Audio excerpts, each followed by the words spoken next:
Halo, assalamualaikum warahmatullahi wabarakatuh. Hai, perkenalkan nama aku Denita Dwi. Aku konten kreator baru yang akan membahas seputar perjalanan bisnis toko aku.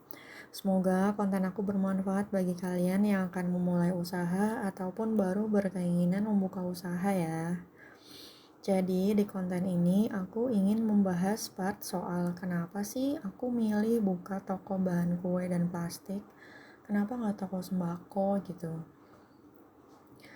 Oke, pertama aku mau jelasin seputar daerah tempat tinggal aku. Jadi aku tinggal di komplek perumahan yang nggak dibolehin buat dijadiin tempat usaha.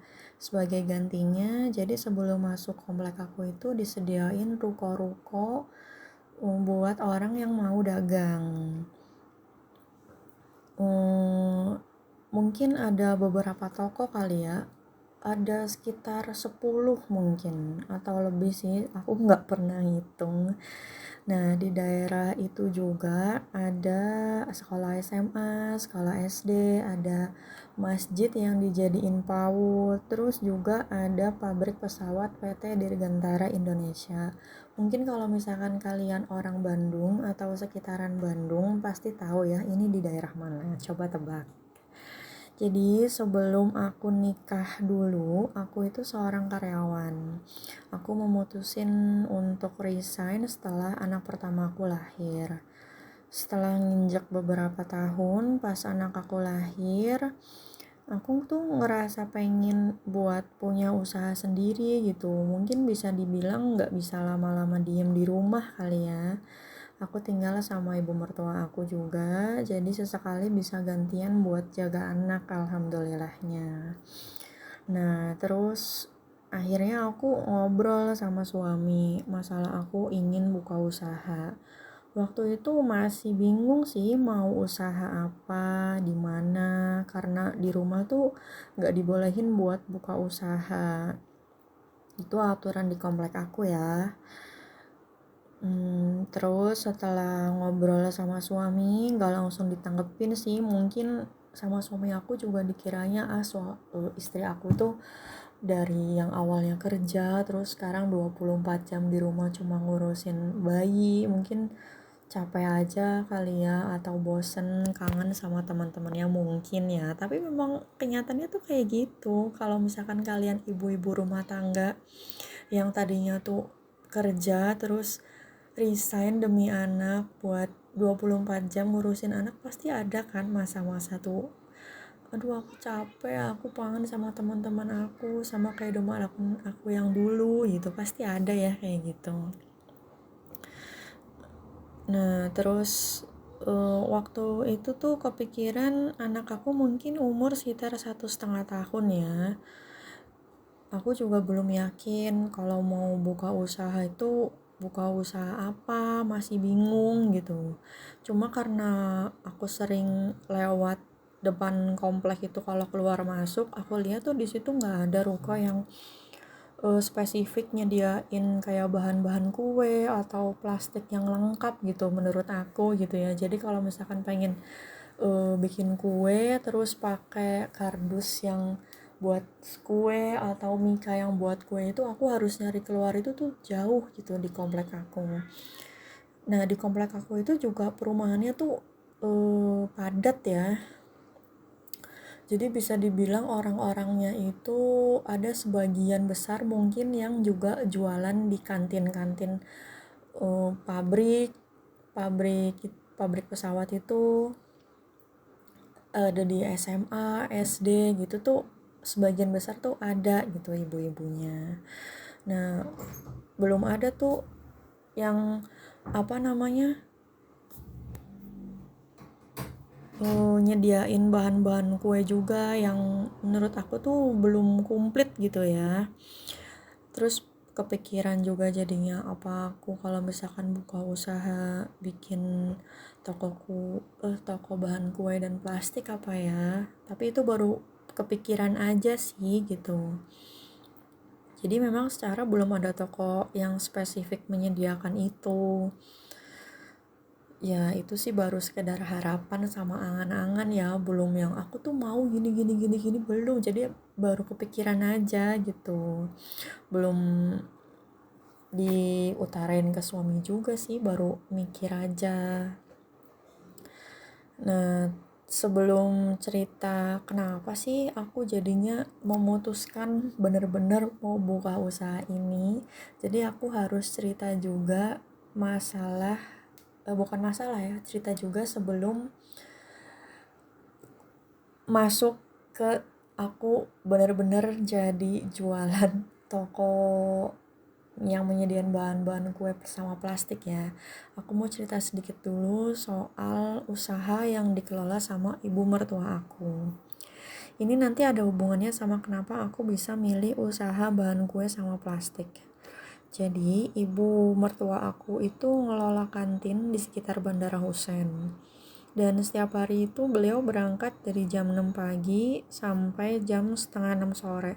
Bahkan kadang-kadang tuh lebih sore dari itu karena ramai gitu. Terus ibu aku tuh sempat bilang pas pulang dari kantin itu, banyak yang cari gorengan, nasi, buat makan pagi, siang, atau sore. Mungkin ada pekerja-pekerja di sana yang sambil ngopi terus nyari-nyari makanan, gorengan, cemilan gitu ya. Nah, sedangkan di kantin ibu aku itu belum nyediain karena memang ibu aku nggak goreng-gorengan di sana, nggak diperbolehin ya. Di sana tuh ada kompor, jadi kalaupun misalkan ada yang buat goreng-goreng itu harus kompor portable listrik gitu, karena kalau misalkan pakai kompor gas itu nggak diperbolehin karena deket area bandara, takutnya mungkin bahaya atau kayak gimana ya. Nah terus setelah denger ibu mertua aku ngomong kayak gitu, aku jadi mikir, apa aku isi aja kali ya sama yang aku bisa buat makanan apa gitu. Sebenarnya sih nggak pede juga ya, karena aku tuh nggak bisa masak gitu. Kalau waktu aku nikah aja tuh baru baru belajar basic masak gitu. Cuma aku suka ngeliatin YouTube yang isinya cemilan-cemilan, aku suka bikin gitu, tapi buat sendiri, bukan buat dijual gitu. Akhirnya aku belajar, emang belajar beberapa hari gitu, lihat tutorial YouTube soal masakan simple buat dijual. Aku inget banget pertama kali aku coba masakan untuk dijual. Aku bikin nasi bakar cumi tempe. Resep yang aku duplikat dari YouTube. Lupa itu channel siapa, tapi aku dulu tuh selalu ngikutin channel itu karena kalau dilihat secara kasat mata itu tuh kayaknya enak banget dan masakinnya tuh simple gitu sih kakaknya itu. Pertama kali ya suami aku ya jadi bahan percobaannya itu. Suami sama orang-orang rumah gitu suruh nyicipin kurang apa, rasanya enak apa enggak, kalau misalkan aku jual kira-kira malu-maluin apa enggak gitu ya. Terus mereka alhamdulillah sih bilang lumayan buat yang baru pertama kali masak ini cenah. Mungkin ada sedikit bangga gitu ya bisa masak ini, padahal tuh aku sebenarnya awalnya tuh nggak terlalu suka cumi, tapi nggak tahu kenapa aku pengen masaknya cumi. Terus pas aku cicipin sendiri ternyata cuminya keras banget. Apa aku terlalu lama gorengnya ya, jadi aku bingung gitu. Entahlah, belum tahu ilmunya waktu itu. Terus pas udah beberapa hari setelah masak nasi bakar cumi itu, akhirnya aku memberanikan diri buat coba nitipin ke ibu. Aku bikin 10 pieces dan dijual 10.000. Lumayan murah ya, apalagi itu di kawasan bandara loh. Cuma memang karena aku tuh nyoba, ya udahlah, dan bahan cuminya tuh nggak beli karena memang ada stok di kulkas gitu. Aku nyoba dulu. Sorenya pas ibu pulang, ibu infoin ke aku kalau nasinya tuh habis. Alhamdulillah ya, entah itu yang makan itu memang enak atau nggak ada lagi yang mau dibeli karena lapar, tapi bersyukur gitu lah ya. Terus aku coba bilang sama ibu, Bu, kalau besok ada orang yang kemarin beli nasi bakar cumi aku, tolong tanyain dong itu gimana rasanya, enak apa enggak, cuminya terlalu keras apa enggak, pas apa enggak bumbunya gitu. Aku sempat bilang kayak gitu sama ibu. Setelah itu aku bikin sehari rata-rata 10 sampai 12 bungkus nasi. Enggak, ini udah bukan nasi cumi bakar lagi karena terlalu repot ya masaknya itu. Jadi harus bungkusin pakai daun pisang, subuh-subuh tuh harus bakarin di atas teflon gitu. Jadi aku masak beberapa menu yang memang sehari-hari aku sediain juga di rumah gitu. Tapi alhamdulillah tuh selalu habis. Aku sediain sampai 10 sampai 12 bungkus dengan rate harga dari 8.000 sampai 12.000. Alhamdulillah tuh selalu habis gitu. Alhamdulillah banget ya. Nah, terus seiring berjalannya waktu, mungkin sekitar 4 bulanan. Tepatnya beberapa bulan aku kurang inget sih ya. Mulai ada rasa bosen, bingung, karena hampir setiap hari tuh aku harus masak menu baru. Ya nggak setiap hari menu baru sih, mungkin satu minggu ini menunya tuh beda semua. Terus minggu depannya aku ulang lagi tapi aku selang-selang gitu loh. Jadi tetap sehari-hari tuh ganti menu biar nggak bosen gitu, cari referensi di YouTube. Terus tapi akhirnya lama-lama bosen juga ya, aku pusing juga gitu lama-lama tuh, masak apa lagi gitu ya, bosen, pusing juga. Nah, terus aku putusin buat libur beberapa hari sambil cari referensi apalagi yang mau dijual. Akhirnya inisiatif buat jual gorengan. Waktu itu aku nyoba pertama piscok, martabak telur, sama jasuke. Karena itu tuh lumayan simpel gitu. Karena piscok itu aku cuma beli pisang, nyiapin coklat. Waktu itu aku pakai seres yang bukan ini ya, seres yang merek biasa, kalau nggak salah Sputnik ya, yang buat martabak itu, jadi lumayan enak. Terus masaknya juga nggak terlalu ribet, pagi-pagi bisa siang sebelum hari H itu aku siapin semua, pagi-pagi tuh tinggal goreng sama jasukenya tuh tinggal ngerebus aja gitu, jadi nggak terlalu ribet kalau pagi-pagi itu. Aku juga stok di kulkas untuk beberapa hari gitu. Terus seiring berjalannya waktu juga, martabak itu tuh aku ganti sama cireng isi ayam pedas manis. Ini juga tadinya tuh aku nggak bisa. Aku ngeliat tutorial YouTube, mungkin sampai 3 harian aku bener-bener pelajarin gimana bikin kulit cirengnya itu biar kalau misalkan udah siang, udah lama digoreng gitu, dia tuh nggak keras gitu. Soalnya seringnya aku makan cireng kalau misalkan dia udah lama ditirisin dari minyak itu tuh keras gitu. Jadi gimana caranya biar kulit cireng itu tuh tetap enak, tetap empuk gitu. 3 harian aku cobain, akhirnya bisa. Nah, hari pertama aku jualan cireng tuh, wah laku keras. Itu tuh mungkin ada 30 cireng laku keras. Aku jual 2.000-an, murah meriah ya. Isinya juga padat, ada isi ayam pedas manis. Nah, besoknya aku bikin lagi, ternyata pas udah siang cirengnya itu tuh keras banget, kayak bener batu, kayak batu kalau misalkan kamu ketokin ke meja tuh bunyinya gitu.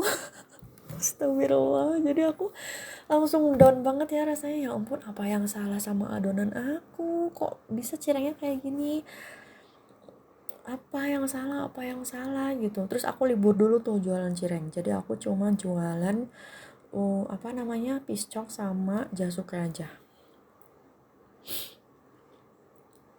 Terus setelah aku riset lagi, ternyata pas aku bikin cireng Jadi pas nuangin air ke adonannya itu tuh harus bener-bener air yang panas, yang masih blebek-blebek panas kayak gitu, baru dituangin. Terus aduk dulu pakai centong, baru kalau udah dingin baru diulenin. Soalnya kalau misalkan airnya tuh nggak panas banget, jadinya adonan cirengnya itu gitu. Kalau misalkan udah dingin dia tuh keras banget gitu.